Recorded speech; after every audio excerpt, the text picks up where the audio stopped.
A house is a machine for living. In his proclamation to establish the concept of a house as a mechanized unit of habitation, Le Corbusier is embracing the innovative spirit of the Industrial Revolution and taking full advantage of new technologies and materials of his time. This paradigm shift he is advocating for is a direct critique of the dependent nature of architecture at the time of writing Towards a New Architecture, published in 1923. To tackle the problem of epoch, or the problem of the house, Le Corbusier takes inspiration from the mass production of ocean liner, automobiles, and airplanes. As a response, he derives the Mason domino from modern concrete techniques. This diagram features flat slabs of concrete floating on a field of concrete posts. This deviation from the interior and exterior, no longer being necessary for structural support, allowed for a new composition of plans that could not have existed using antiquated systems of construction. To govern his contemporary standpoint on architecture, he submits 5 points to guide his new constructional model in the 5 points of new architecture. Le Pilotis, the reversal of the classical podium, lift the house, creating a new democratic space below.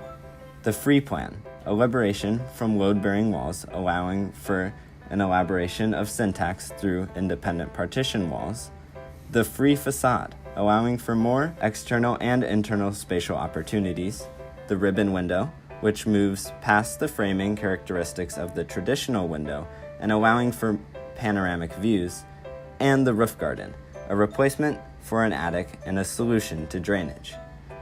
The divergence from the classically inspired designs in the early modern period can easily be identified in escaping from the ornamental aspects and the ancient significances in specific geometry. What's characterized in the early modern period is developed through Le Corbusier's focus on the mass production of design.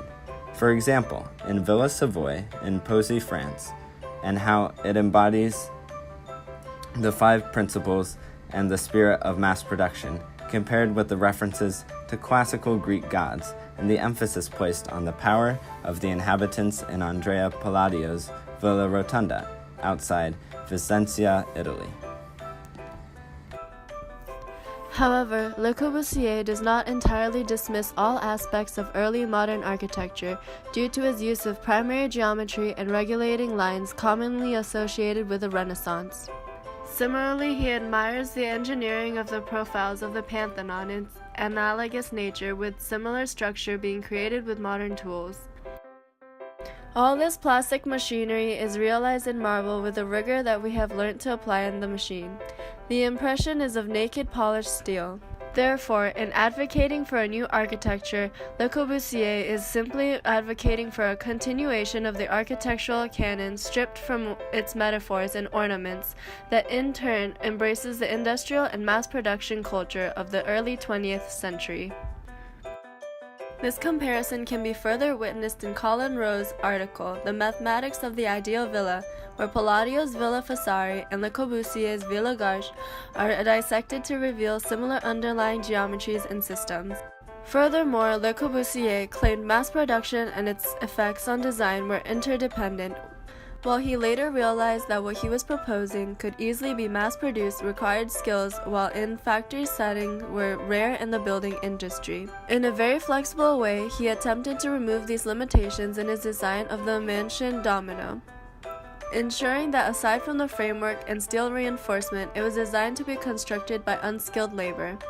By evaluating the underpinnings of classical architecture and architecture throughout the early modern period, and combining the modern elements of mass production and new technologies, Le Corbusier was able to create a new paradigm of architecture that did not completely negate the history of the past, but did fully embrace the cultural and material revolution taking place in the 20th century, which has supplied the architectural discipline to new theories such as formalism, which fully embraces the autonomous characteristics Le Corbusier established through liberating spaces and walls, and the more current concept of design intelligence, advocating for a similar appreciation of the past, but a greater excitement and willingness to accept what is to come.